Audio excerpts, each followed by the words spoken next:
Chapter 5, we are discussing contracts. I am not going to flip through the PowerPoint. I'm just going to read from the book and highlight some of the items that I found interesting or feel that are very important for you to take away. So, page 74, what is a contract? A contract is a voluntary agreement.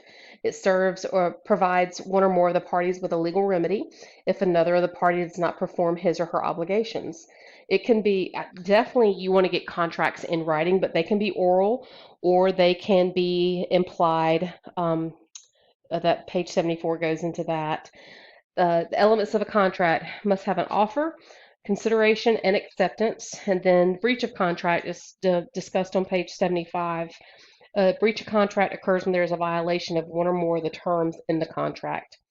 So, what type of contracts do we have? We have corporate contracts, physician contracts, which, by the way, as we read, especially in chapter one, when physicians are mainly private. They don't work necessarily for hospitals, but they refer their patients there. They refer their patients to specific laboratory places, radiology places. But I found it interesting that in this paragraph it says physicians are increasingly seeking hospital employment to improve their lifestyle by having more control over work hours.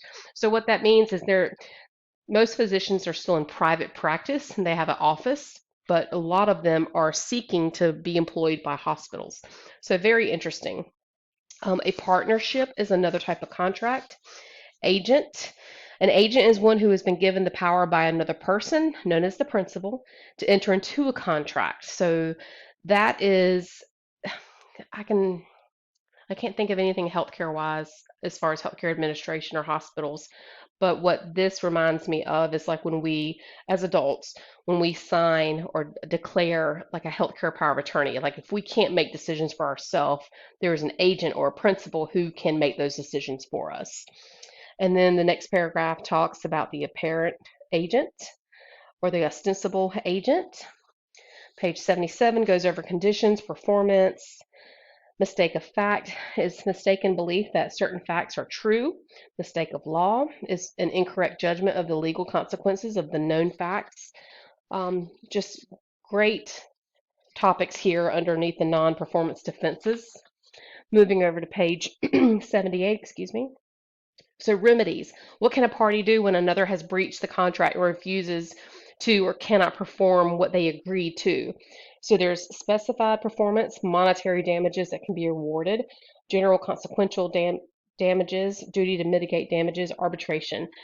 Arbitration, you see a lot of if like with retirement accounts and such as that when you move monies over and things like that if you're into that, there's an arbitration stipulation that you have to click on if you do it online.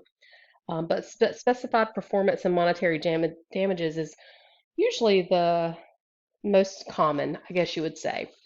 Employment contracts. This is an agreement between an employee and employer. It sets forth the terms of the relationship. Not every hospital does this. Not every healthcare system does this, but it's not a bad idea. You need to know what your role is going to include and what the limits are and what your employer will or will not do for you or what you're expected to do for them. Breach of contract, nurses order to repay tuition. Absolutely. That's a common thing that hospital systems will offer nurses. If you get your bachelor degree or a master's degree, they'll pay tuition, but you have to complete the courses. Um, that's still something that they do today. I'm going to keep flipping pages. And I imagine, I shouldn't say just nurses because I just know as a nurse, but they probably do this for doctors. They probably do this for hospitalists, maybe even physical therapists. So it's not just nurses in healthcare that tuition gets reimbursed for.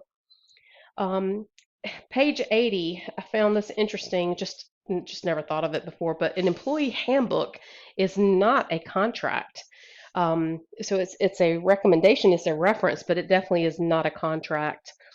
Page 81, the independent contractor is an individual who agrees to undertake work without being under the direct control of another. Exclusive contracts. So these can be a little controversial when it comes to liability. But the best example I can give is like the radiologist who works in the emergency room. at night, we'll just say at night or day, it doesn't matter, but at night shift, that radiologist may not be a Wake Med employee, but Wake Med will hire or go into a contract with Wake Radiology. So it's a Wake Radiology radiologist who's reading all the x-rays that night or for the week or whatever their contract says. And another example is anesthesiologists. Anesthesiologists don't actually work for the hospital, though they are exclusive contracts because they're a specialty group. They provide all the anesthesia for the surgeries in the hospital, but they're not actual hospital employees, which the controversy comes because of the liability with negligence, malpractice, etc. If something were to happen in a surgery, the plaintiff will sue the hospital and the anesthesia group and the nurse individually and the doctor individually. It becomes a mess. But those are the type of contracts that the healthcare system depends on. Non-competitive contract clauses mentioned in page 82, restraint of trade, also on page 82. So this is important just to keep in mind. Another reason to stay healthy. The increasing number of alternative delivery systems and resultant competition has created the potential for illegal activities to restrain trade. So free enterprise is talked about, competitive marketplace. We really just don't want to depend on our healthcare system solely. We really do want to take good care of ourselves.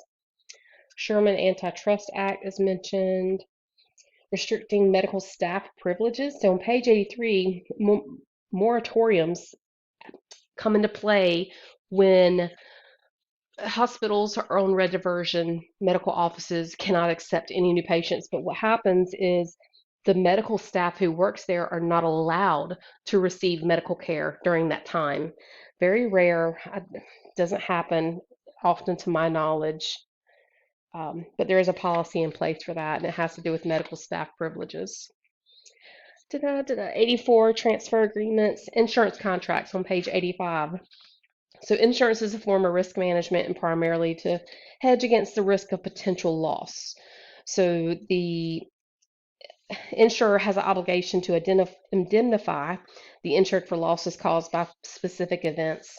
And it continues with coverage, how coverage can be denied, marketplace plans on page 86. And that's it for chapter 5. Please review the PowerPoint. Let me know if you have any questions at all. And yeah, good luck on the quiz and outreach me if you need anything. Thanks.